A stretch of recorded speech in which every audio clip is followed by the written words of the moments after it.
사도신경으로 우리의 신앙을 고백하며 6월 9일 기도회 시작하도록 하겠습니다. 나는 전능하신 아버지 하나님, 천지의 창조주를 믿습니다. 나는 그의 유일하신 아들, 우리 주 예수 그리스도를 믿습니다.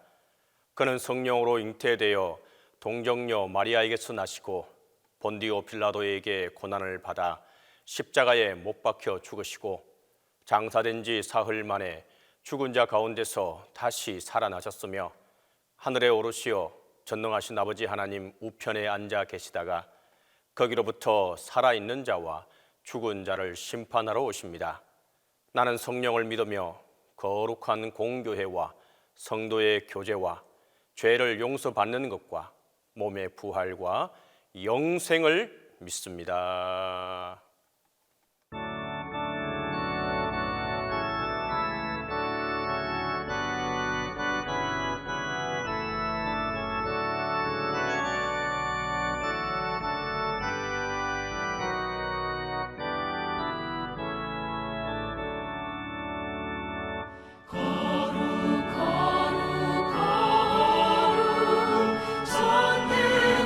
전능하신 주님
주의 빛난 영광 모든 죄인 눈 어두워 볼 수 없도다. 거룩하신 이가 주님밖에 없네.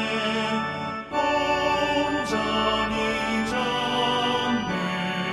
전능하신 주로다. 거룩 전능하신 주님, 천지 만물 모두 주를 찬송합니다. 거룩 전능하신 주님, 성삼위일체 우리 주로다.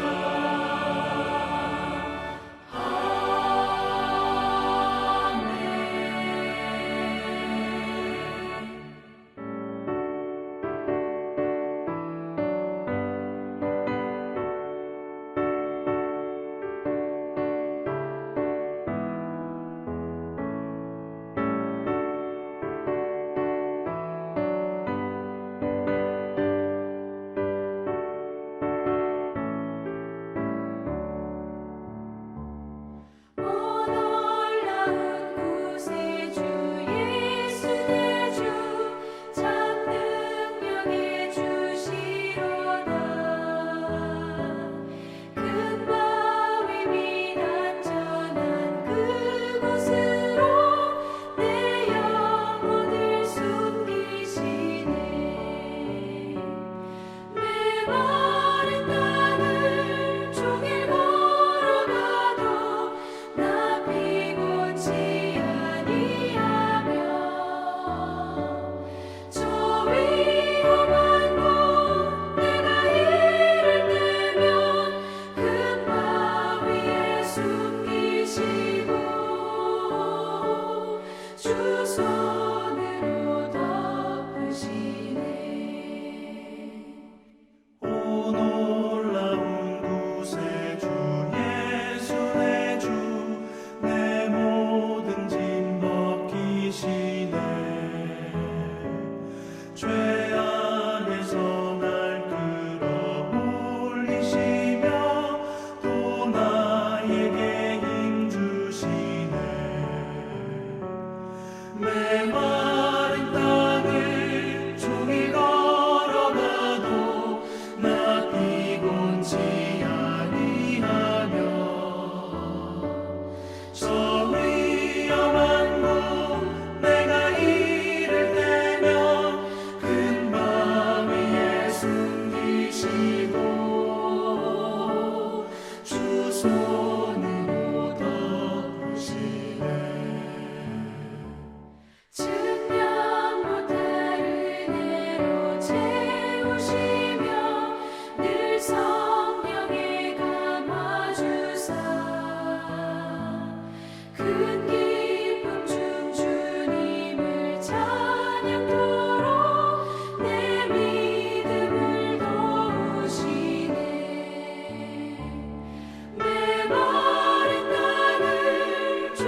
기도의 시간에 주신 하나님의 말씀은 누가복음 8장 4절에서 8절입니다. 신약성경 누가복음 8장 4절에서 8절입니다. 각 동네 사람들이 예수께로 나와 큰 무리를 이루니 예수께서 비유로 말씀하시되 씨를 뿌리는 자가 그 씨를 뿌리러 나가서 뿌릴새 더러는 길가에 떨어짐에 밟히며 공중의 새들이 먹어 버렸고 더러는 바위 위에 떨어짐에 싹이 났다가 습기가 없으므로 말랐고 더러는 가시떨기 속에 떨어짐에 가시가 함께 자라서 기운을 막았고 더러는 좋은 땅에 떨어짐에 나서 100배의 결실을 하였느니라. 이 말씀을 하시고 외치시되 들을 귀 있는 자는 들을지어다. 오늘 본문에 보면 각 동네에서 많은 사람들이 예수님께로 몰려 나왔다고 표현하고 있습니다. 많은 사람이 예수님께 왔으니 얼마나 반가운 일입니까? 그러나 무조건 좋아만 할 일은 아닙니다. 이 무리 중에는 예수님의 말씀을 듣고자 나온 사람들이 있었지만 반대로 바리새인과 서기관들처럼 감시하러 온 사람들도 있었습니다. 그냥 친구 따라 아무 생각 없이 온 사람도 있었습니다. 과연 이 중에 얼마나 말씀을 영접하고 순종하여 열매를 맺게 되겠습니까?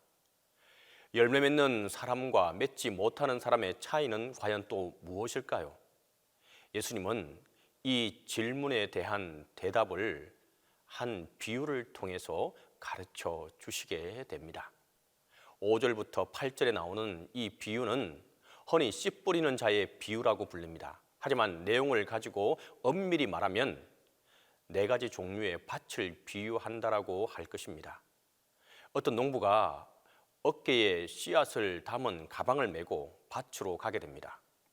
요즘 같으면 밭을 갈고 이랑을 내고 구멍을 판 후 조심스럽게 씨를 뿌릴 것입니다. 하지만 이 시대 팔레스타인에서는 밭을 갈지 않고 씨앗을 흩뿌렸다고 합니다. 흩뿌리다 보면 씨앗은 다양한 곳에 떨어질 수밖에 없습니다. 씨앗은 4종류의 밭에 떨어지게 됩니다. 더러는 길가에 떨어졌다고 말하고 있습니다. 한 사람이 지나가면 흔적이 남고 100명이 지나가면 오솔길이 되고 1000명이 지나가면 길이 된다는 말이 있습니다. 많은 사람들이 밟고 다녔기 때문에 단단해진 길가에 떨어진 씨는 흙 속으로 뚫고 들어가지 못하고 대굴대굴 굴러 다녔습니다. 결국 공중의 새에게 먹혀 버렸습니다. 더러는 바위 위에 떨어졌습니다. 바위 위란 겉은 부드럽 흙이 얇게 덮여 있으나 그 아래에 돌이 있는 곳을 말합니다.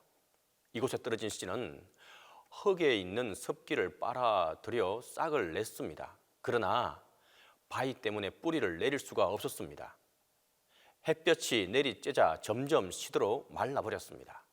또 더러는 가시떨기에 떨어졌습니다.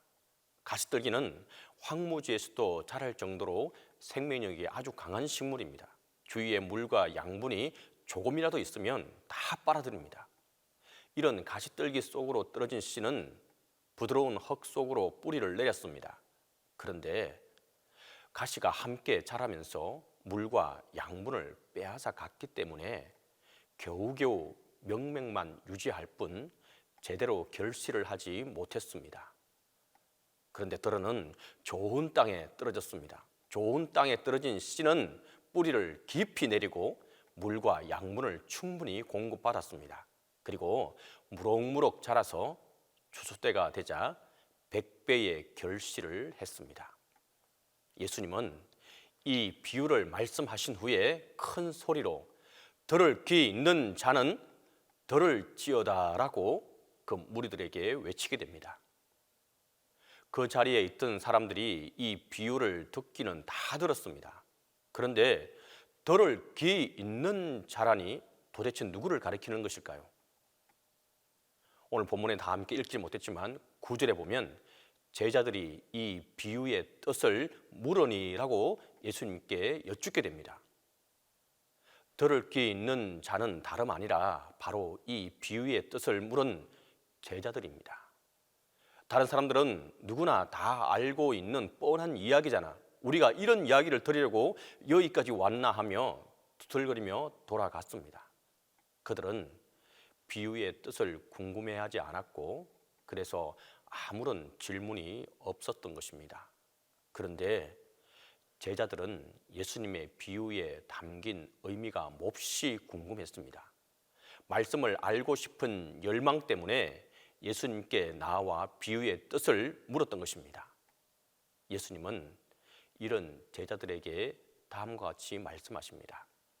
이르시되 하나님 나라의 비밀을 아는 것이 너희에게는 허락되었으나 다른 사람에게는 비유로 하나니 이는 그들로 보아도 보지 못하고 들어도 깨닫지 못하게 하려 함이라. 하나님 나라의 비밀이라 할 때 이 비밀은 영어의 미스터리라는 단어입니다.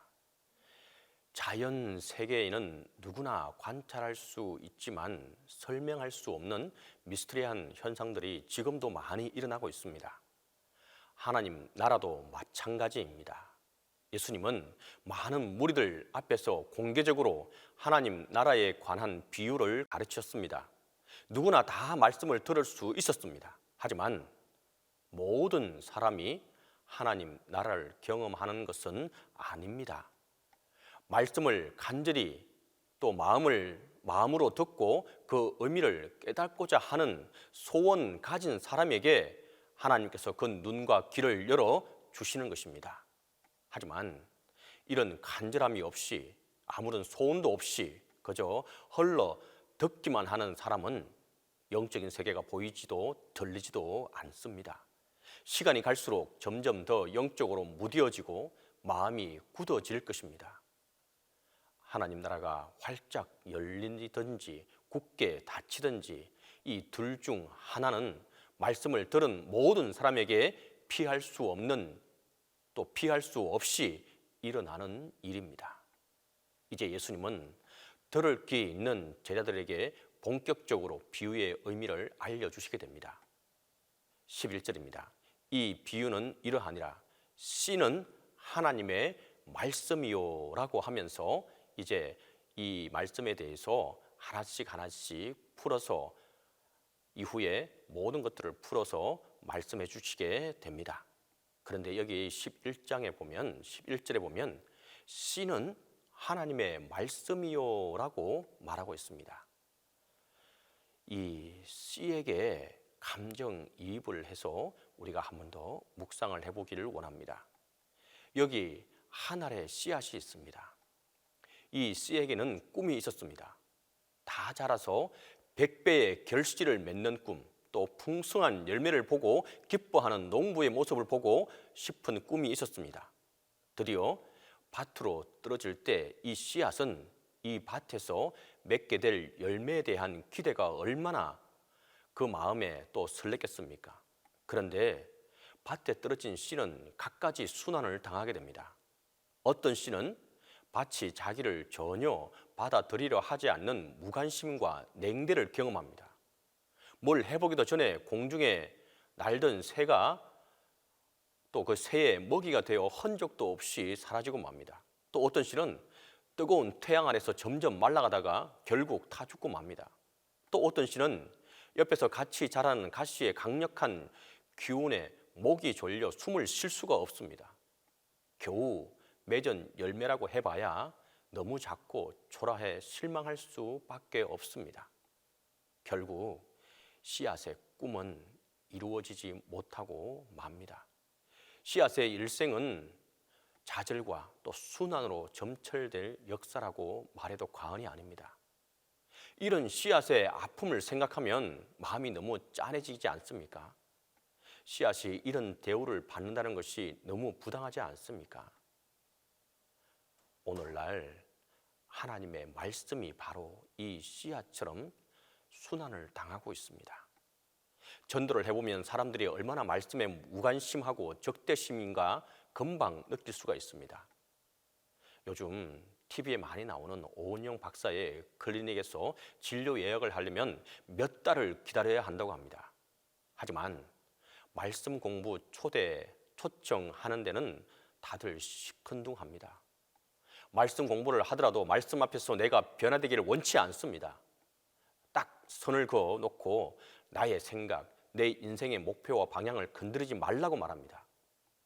돈이 되는 일, 재미있는 일, 그렇게 열심히 하면서 정작 말씀을 듣고 배우고 순종하는 일에는 투자를 하지 않으려고 합니다. 다른 것도 다 하고 남은 에너지가 있으면 그제서야 말씀도 한번 들어보겠다는 식입니다. 이럴 때 말씀을 전하고 가르치는 사람, 비유하자면 씨 뿌리는 사람 역시 좌절과 순환을 함께 겪게 됩니다. 이제 우리가 어떻게 해야 하겠습니까? 차라리 아예 씨를 뿌리지 않는 것이 현명한 방법이겠습니까? 그런데 오늘 예수님의 비유에 보면 나쁜 밭만 있는 것이 아닙니다. 분명 착하고 좋은 밭도 있습니다. 나쁜 밭에 떨어진 것에 낙심하여 더 이상 씨를 뿌리는 일을 중단하면 좋은 밭에도 더 이상 씨가 뿌려지지 않게 됩니다. 그러면 아무런 열매를 맺을 수 없게 되는 것입니다. 좋은 밭은 100배로 결실하기 때문에 99번 실패했다고 해도 씨 뿌릴 일이 결코 헛되거나 손해일 수 없습니다. 말씀을 전파하고 가르치다가 수많은 좌절과 고난을 겪을지라도 우리가 말씀의 씨를 뿌리는 일을 멈추지 않아야 할 이유가 바로 여기에 있는 것입니다. 사도 바울이 영적인 아들 디모데에게 때를 얻든지 또 못 얻든지 너는 항상 말씀을 전파하라고 권면한 이유도 바로 여기에 있는 것입니다. 열매 맺을 사람은 반드시 있습니다. 그를 통해 하나님의 말씀은 점점 더 광범위하게 전거되고 또 전파될 것입니다. 우리가 할 일은 그저 밭을 가리지 말고 밭을 탓하지 말고 넓게 씨를 뿌리는 것입니다. 그렇게 오늘 눈물로 하나의 씨알을 심을 때 오래 황폐하였던 이 땅 가운데 순결한 꽃들이 피어나고 푸른 의의 나무가 가득한 세상을 함께 보는 역사가 일어날 것입니다. 이 소망 가운데 우리가 계속 부지런히 말씀을 전하고 가르칠 수 있기를 간절히 바라고 또 기도합니다. 우리 함께 기도하도록 하겠습니다. 첫 번째로 하나님의 씨앗인 말씀을 가까이 하고 들을 수 있게 해달라고 우리가 함께 기도하겠습니다. 두 번째로 낙심하지 말고 우리가 전도에 힘을 낼 수 있게 해달라고 기도하겠습니다. 세 번째로 동신교회와 담임 목사님을 위해서 우리가 끝없이 기도하며 나아가도록 하겠습니다. 이 세 가지 기도 제목을 가지고 함께 기도합니다. 사랑과 은혜가 많으시고 좋으신 아버지 하나님, 은혜와 사랑을 감사하고 감사합니다. 하나님의 말씀은 씨라고 했습니다.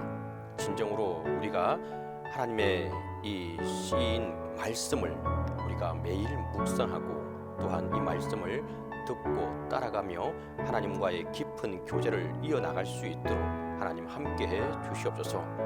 우리의 마음밭이 자갈밭이 또 길가나 또 가시덤불이 아니고 온전히 하나님 말씀을 잘 받아들이고 또한 품고 또한 키워나갈 수 있는 귀한 밭들이 될 수 있도록 하나님 우리의 마음을 가꾸어 주시고 경작해 주시옵소서. 그리하여서 말씀을 받은 자들이 100배의 열매를 맺을 수 있는 자들이 다 될 수 있도록 성령께서 함께 하시고 도와 주시옵소서.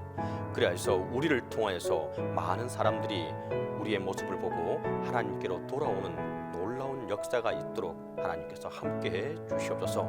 특별히 우리가 말씀을 받은 자들로서 또한 열매를 맺은 자들로서 진정으로 또한 다른 이들에게 열매를 맺을 수 있게끔 전도하게 하여 주시옵소서.